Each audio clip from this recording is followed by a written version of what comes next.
We are on the road in Oklahoma City tonight, and with me, Brian Free of Brian Free and Assurance. Brian, welcome to Gospel Music Today. Thank you, Ken. It's great to be back. Can you introduce the guys in the group? Because since the last time we talked, you've got a new... We do have a new member, our baritone singer. Well, I'll go ahead and start from the top. Bill Shivers is our lead singer. Of course, Bill's been here, as most people know, over 14 years now. And Jeremy, the bass singer, has been here over 8 years. And our baritone singer has been here 2 years now. This month he celebrates 2 years. And his name is Mike Rogers, and he's from Sandersville, Georgia, down in Middle Georgia. Okay. We know you have a new CD that's out, and we want to talk about that. Also, a very exciting video project. Let me go back down memory lane for a second. Did you sing professionally before Gold City? No, before Gold City, it was just regional groups there in the Atlanta, Georgia area for a number of years. We have a video that Mansion Entertainment gave to us of you with Gold City. Oh, no. And how old were you then? When I started, I was 18 with Gold City. So that's been a long time ago. A long time ago. It was 34 years ago to be exact. Wow. That is flown. So that was very close to the beginning of Gold City. Yes, actually, Gold City was had not gone full time. They had, but they were still connected with the man who founded the group, Floyd Beck, back then, and they had not. They had cut 2 Beeline albums before I got there, they had the tenor singer that was there with them. It's a long story, but when they first came from Mississippi, they were called I think it was the Christianaires. I believe was the name of the group from Mississippi. And when Floyd Beck brought that group over, he said, "Look, I want to start Gold City and bring back up." Well, his father was the original bass singer for the original group Gold City back in Dahlonega, Georgia, in the late 1800s. So he wanted to bring the name back and do a quartet. So he talked those guys into moving to Dahlonega, Georgia. Well, some of them. The original group was none of us. Not Tim, not myself, and not a number of us. It was Dallas Gillen sang bass. Jerry Ritchie sang baritone. No, he sang lead. Ken Trussell sang baritone, and Bob Oliver sang tenor. That was the original, which before anybody knew, before they kind of just hit. Yeah. And so when they first called me about it, I had never heard of them. But then again, there's a lot of groups out there. Mm-hmm. But it was a beginning of something that was wonderful and lasted I was there for over 13 years. You didn't start your own group immediately after you left that? Yes, I did. Oh, you did? Yeah, I did. Actually, my last night on stage with Gold City was in Birmingham, Alabama on New Year's Eve. And that was my last of 93. Yeah, New Year's Eve of 93. The very next week, the Thursday night was the first night of Brian Free and Assurance. Yeah, so there was no lapse. It just went straight from one to the other. Yeah. Actually, we had already recorded our first album as Assurance before I ever left Gold City. We did that earlier in the year of 93. You have a new video project out that's exciting and unusual. Yes. Tell me about it. It's not been done before in our industry. We wanted to do something. Instead of just your typical live and concert video, which people get to see anytime they come see you anyway, we wanted to do something that would show who we are, that brought people on the bus, that let them travel with us a week, 2 weeks, 3 weeks. It took 4.5 months to film. Yeah. So let them see what we do on a day-to-day basis, from the time we get up to the time we go to bed, setting up, tearing down. Time on stage, broken down on the side of the road or whatever, just see how we live and see what we do, and just really get to know our personalities, because on stage you only have a limited amount of time.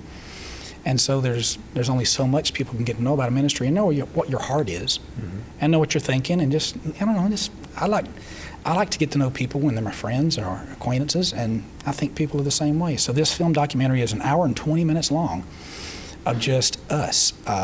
Everything about us. There's footage from us singing all over the country in different places, all over the world in different places. There's all kinds of studio stuff and recording, showing how that goes. And there's a lot of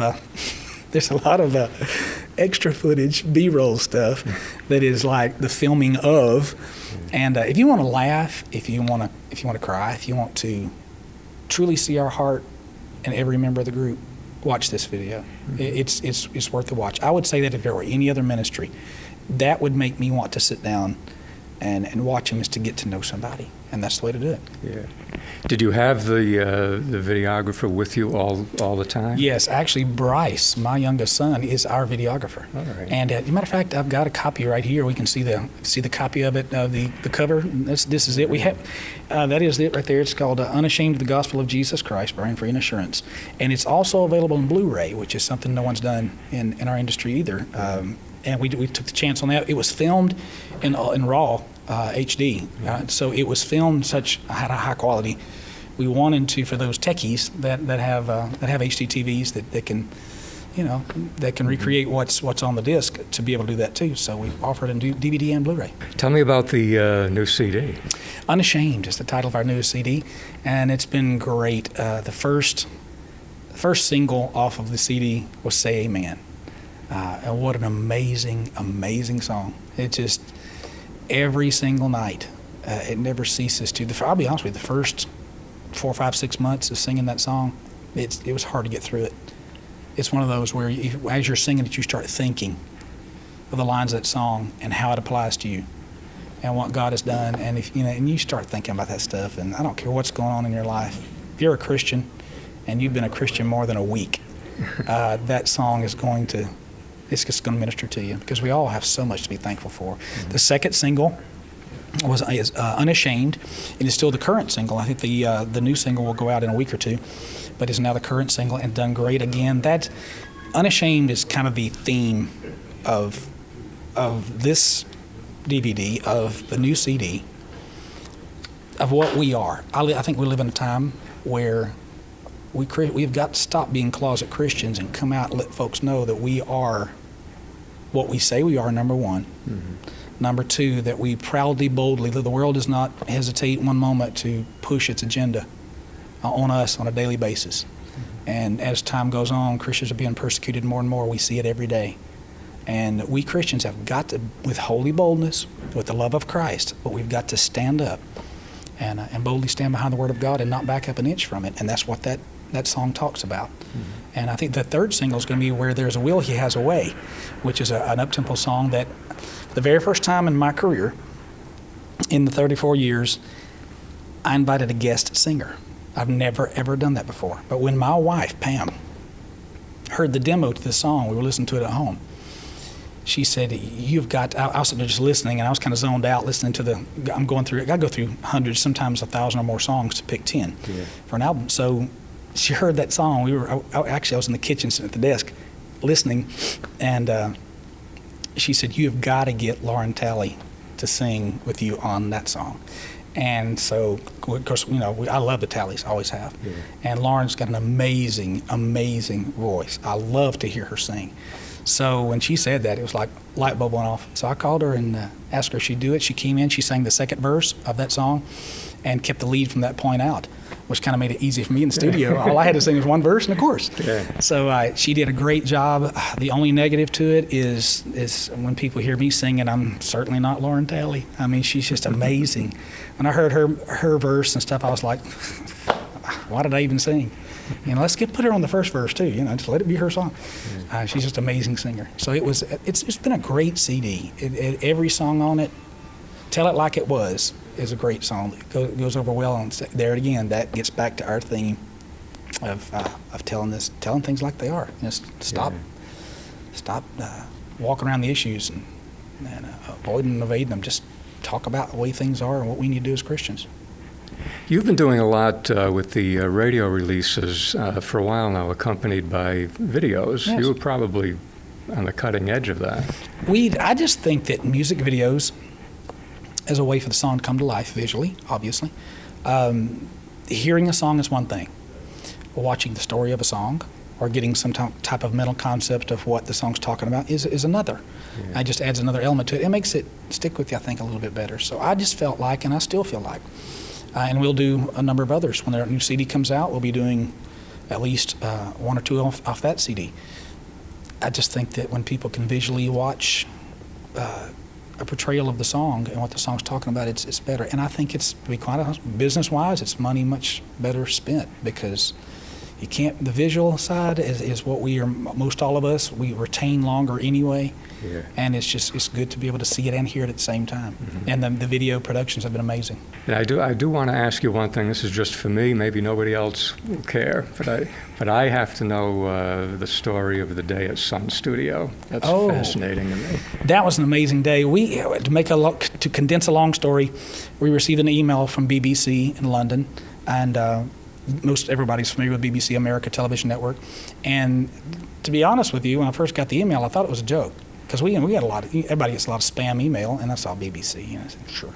They were just inviting us to be a part of something. I said okay, well I'll answer it. I answered it. She responded. Ended up being real. We went to Sun Studio in Memphis. And what they were doing is they were putting together a documentary film to commemorate the 60th anniversary of the first hit song Elvis Presley recorded there at Sun Studio, which was, I think, "That's All Right Mama" was the song they were commemorating. And they brought artists in from all over the country, California, New York, a lot of them from Nashville, to do his secular songs, his rock songs. They brought one gospel artist in, us, which kind of blew our minds. Because we figured, when she first started talking to me about it, I thought there would be a number of gospel artist since Elvis loved gospel so much. But he loved the quartet. Yeah. Always had a quartet behind him. The J.D. Sumner and Stamps, the Imperials, the Jordanaires. So he loved that harmony, so that's why they wanted a male quartet. And I was just so honored that they chose us. We went in there, spent the day there, watched all the other artists do his rock songs and stuff, and we had a good chance to witness. We were definitely the only Christians in the room that day. It was pretty obvious, but we knew that going in. Yeah. And I told the boys ahead of time, I said, guys, just remember, Christ came here for the sick, not the well. Absolutely. We need to just go in there and just be ourselves, just try to be a witness in any way we can. Mm-hmm. And we went there and gathered around one microphone. Matter of fact, it was the same microphone, the same old Shure mic that Elvis recorded on and Johnny Cash recorded on, and there's a bunch of others that did. We stood in the same spot. There's markings on the floor that show you, because it's a historical place, and that show you where, when they were recording, they got pictures of seeing where everybody exactly stood. And we stood right there where Elvis did and sang, gathered around one mic and sang Peace in the Valley, a cappella. And it was amazing. I mean, the chill bumps were all over everybody. Mm-hmm. Even when we were in that's a small studio anyway, and there was probably 10 or 12 people in the room with us, which makes it pretty tight. I mean, just off camera, they are everywhere. Yeah. And after it was over with, it was just, you can hear it back if you watch the documentary. Well, they edited, but as soon as we got done, it was just silence. I mean, even the interviewer that day from BBC, who was a little bit, how would you say, condescending in some ways about some comments in his interview about Christians and things. Mm-hmm. He wasn't rude or anything like that, but it was just, you could tell that I don't know if maybe the devil was a little aggravated that there are Christians around, but we just went in there and sang that song, and after it was over with, even him, he was like, man, I have chill bumps. And he did, and it was just a great moment. Enjoyed doing the song, enjoyed being a part of it, and they've shown it a number of times, and millions of people have seen it. It was live the day we did it on BBC4 Radio, which went to 32 different countries live, and it was also on the Elvis channel on Sirius XM that day live. So it was live, so you know how that is. We were a little nervous. It was like, if we mess up, everybody's got to hear it. Yeah. So we just went there and did our best and sang the song and hung around for another few hours with everybody and talked to them and just got to know everybody. And BBC's been in touch with us since, and they plan on using us some other things. Excellent. Brian, thank you very much for being with us on Gospel Music today. Thank you so much for everything you do.